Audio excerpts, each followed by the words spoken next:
So how do you benefit from this? You have the ability to talk to them about disability, incapacity, long-term care. If you have the connection or the ability to generate commissions or sale of products, you can do that. This gives you an opening to talk about it. Estate planning is a counseling-based process. Talking about their incapacity or disability is a huge issue. To me, it's bigger than the life insurance issue, because more of us are going to become disabled before we have to invoke life insurance. It's more costly too. It's very expensive, but it may be worth it. It's going to generate stickiness with your clients. And stickiness with your clients means they're going to stay with you for a reason other than that they like you. They all like you. You like them. But this gives you an ongoing way of generating dialogue and communication with the clients. Sometimes they don't want to talk about the investment returns when the market's down 15%. This gives you something else to talk about with them and to focus on, which is really important. That's adding value. That's giving them the ability to have you continue to keep their assets under management or even get more assets under management. And to me, the second generation plus, asset management and guidance, teaching, education is a huge issue that we get involved with very heavily. You should be involved with it too. You should always be looking ahead. How old are the kids? They're 18 and up. They need powers of attorney. They need advanced medical directives. I'm doing that for a lot of my clients now. For a very low fee, they'll come in, we'll do an advanced medical directive, living will, a HIPAA release, and a durable power of attorney. There's a handout, this handout, that is really sort of it's a comparison of trust-based planning versus will-based planning, but really it's a checklist. And you should use it when you sit down with your clients and you say, do I have this for my client in their estate planning documents? How is disability determined? What does the document say? What are the trustee's powers? If it just says in accordance with section 64.2 whatever it is, the new statute, that's not enough. Banks, financial institutions, title companies demand more in the way of powers than ever before. So our power sections are really, really long in our documents. Is your client from California or moving to California or Washington or Idaho or Arizona or Texas or Wisconsin? Those are community property states. They have different rules, not only for tax issues, but also for property ownership. And what kinds of standards have we enacted in our trust to distribute or allow for withdrawal of assets? What are we telling the trustees to do? So we have a set of guidelines that we use, sort of boilerplate guidelines that we've created that nobody else has, but we've created it for our clients. And we'll morph it and change it to their needs. But I have clients who are really into this, and they'll come up with some really creative ideas of what they want to do for their beneficiaries to either restrict or make available assets at certain stages of their lives. And so I'm involved with one client. You know, it's a high net worth client, but they're very into managing from the grave. Some clients want to do that. There's nothing wrong with it. And it may be in the best interest of the kids to do that. On the other hand, some of my clients say, I don't want to put that kind of burden on the kids. And it really depends on the size of the assets. So if we're talking about, $1 million per child, it's still a lot of money. These trusts can serve, in the way I refer to it, as retirement assets for the kids, to the extent that they have been unable to accumulate these assets for themselves during their lifetime because of changes in the way our economies function.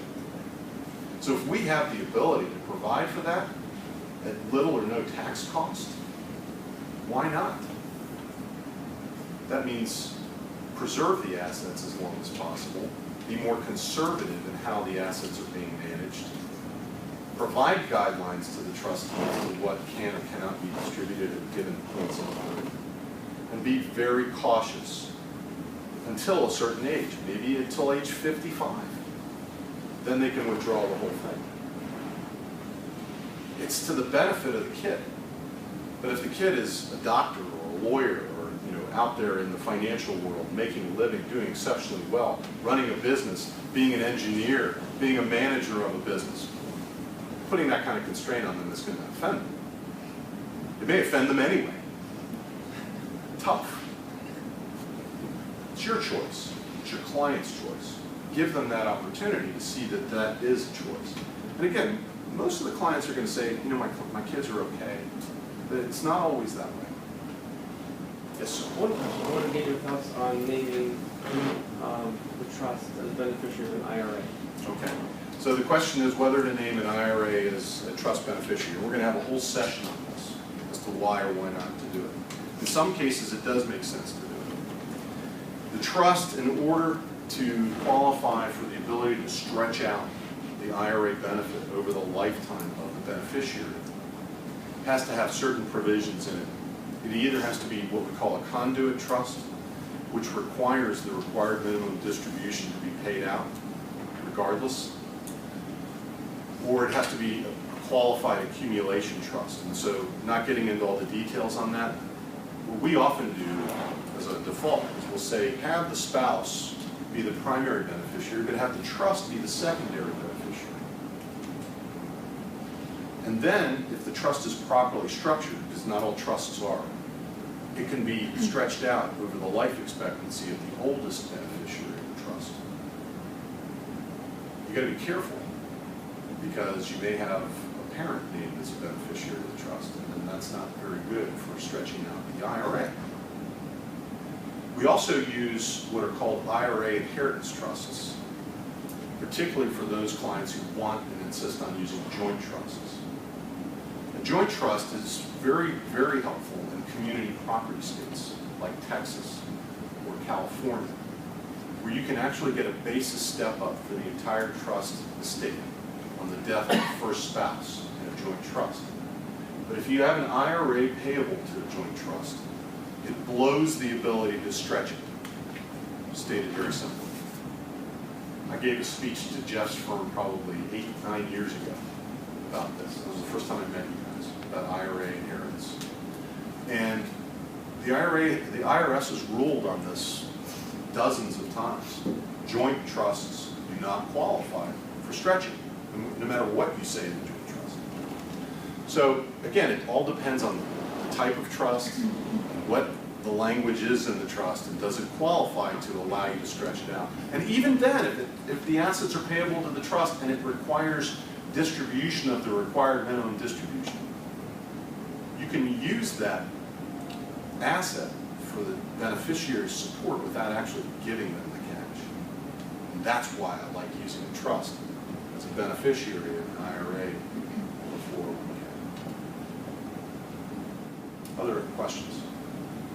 Not so much a question, but I like your observation about trusts that have these automatic 25, 30, age 35 sort of provisions. I recently sat in a room with a client who's very wealthy, who had those types of trust arrangements for his kids. Yes. And then at the same time said, my kids are idiots, financially clueless. And so it just gets you thinking, well, that was kind of cookie cutter estate planning, or no resemblance to reality. Or what the client wanted. Right.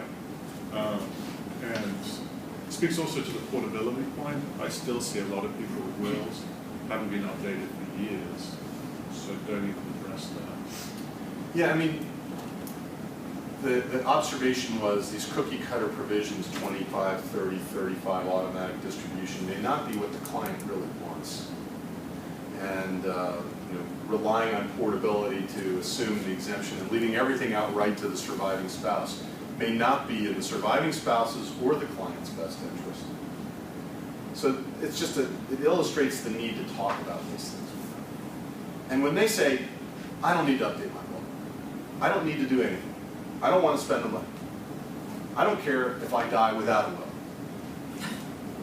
then they're doing themselves and their children or their heirs a huge disservice. So our job is just to make sure that We communicate that to them in a way that doesn't offend them, but also illustrates what could happen. And the way I do it is not to say, oh, you're wrong. It's to say, really, there are questions I have for you in that instance. The questions are, what happens if you become incapacitated under your documents? What will the person who's charged with taking care of you do? Are they going to have to go to court and get a conservatorship or guardianship or both? Is that what you want, is to have them go to court and incur $5,000 to $10,000 in legal fees just to have that imposed? Or do you want to build in a document in a much less costly environment in your trust to take care of these issues? Oh, it will cost that much? Yes, it will cost that much. So we have a program where we will update, we'll send the client a notice that it's been 2 years since we've updated your stuff. Do you want to come back in, as opposed to it's time for you to come back? And many of them take advantage of that. And others do it on a consistent basis because they are concerned about it. Others I don't hear from for 10 years. How often does somebody need to update stuff? Well, it may not be, but every 10 years.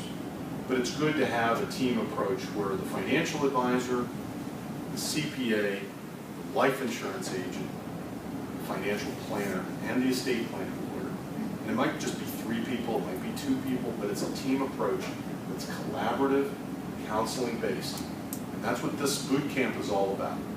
Over the next 6 sessions, we're going to focus on different ways of embedding ourselves with our clients as team members, because it's really important.